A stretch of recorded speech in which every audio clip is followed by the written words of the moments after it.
Bonsoir Émilie Rousseau. Première question Stéphane, quel est votre sentiment ce soir? Beaucoup de joie, de la satisfaction de pouvoir en remettre plein les yeux? Exactement, c'est un vrai plaisir pour nous qui aimons ce métier et qui est un métier passion avant tout. On est ravis de pouvoir redémarrer l'artifice en principauté. C'est une vraie bouffée d'oxygène aussi, hein.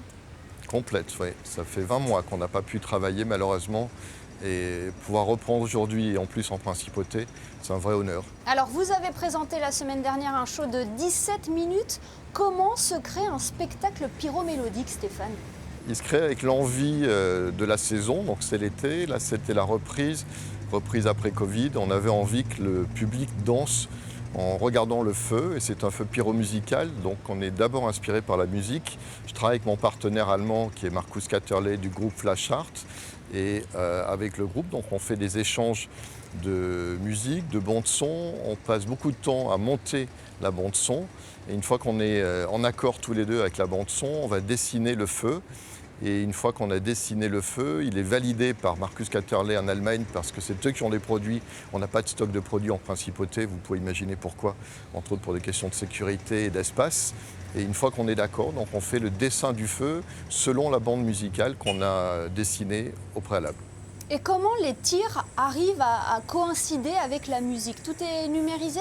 Tout est numérisé, on a tout un matériel et une console numérique avec un système numérique qu'on a créé qui s'appelle PTX. Et avec le PTX, on va travailler sur des boîtiers numériques.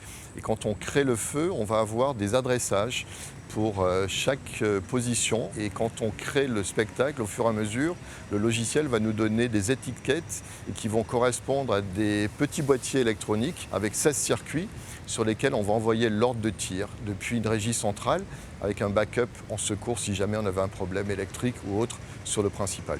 Alors j'imagine qu'il y a beaucoup d'aspects à prendre en compte. On tient compte bien évidemment, c'est un cadre particulier donc de la distance, donc on est limité en taille de calibre et on va pouvoir ensuite dessiner le feu en symétrie avec une position centrale qui correspond à Monaco, plus ou moins au centre de la digue, et on a une marge d'environ 160 mètres de sécurité. Donc si jamais on avait un défaut sur un produit, le produit ne risquerait pas d'atteindre le public ni d'un côté ni de l'autre, puisqu'on a pris un rayon de sécurité de 160 mètres. Oui, puis on le rappelle, il y a une commission de sécurité qui vient valider tout cela avant les tirs. Tout à fait. Donc à qui on a transmis, avec la mairie de Monaco qui est l'organisateur, on leur transmet un dossier complet avec une mise en place, un plan précis de montage.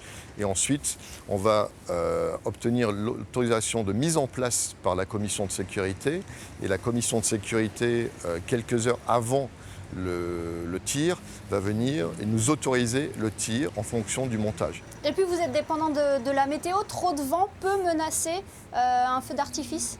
Oui, le vent, c'est un peu notre ennemi.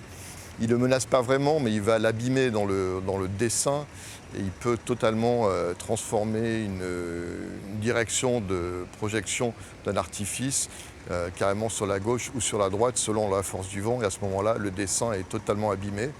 Ou la pluie qui risque parfois de venir détériorer les produits dans les mortiers. Et si les produits sont abîmés dans les mortiers, ils risquent de ne pas monter à la hauteur qu'on souhaite par rapport à la force du produit. Et à ce moment-là, le feu est vraiment endommagé. Et Stéphane, combien de temps ça prend entre la création d'un feu d'artifice et puis le jour J, le jour de son tir? Est-ce que vous travaillez déjà, par exemple, sur les tirs de l'année prochaine? Oui, on est en train d'imaginer déjà, alors surtout par rapport aux musiques, parce qu'on a tout un listing de musique, et dès qu'on entend une musique dans une bande originale ou autre, je la note, et je me dis, tiens, peut-être ça peut servir pour un prochain feu.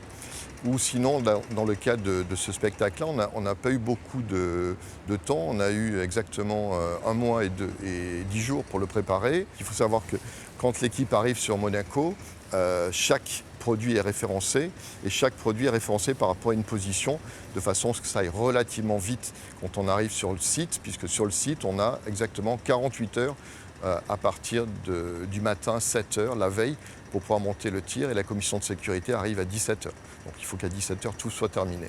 Et puis ça nous offre un très beau spectacle dans la baie de Monaco. Merci infiniment Stéphane Lobodo d'avoir partagé votre passion avec nous ce soir. Merci Émilie, merci beaucoup.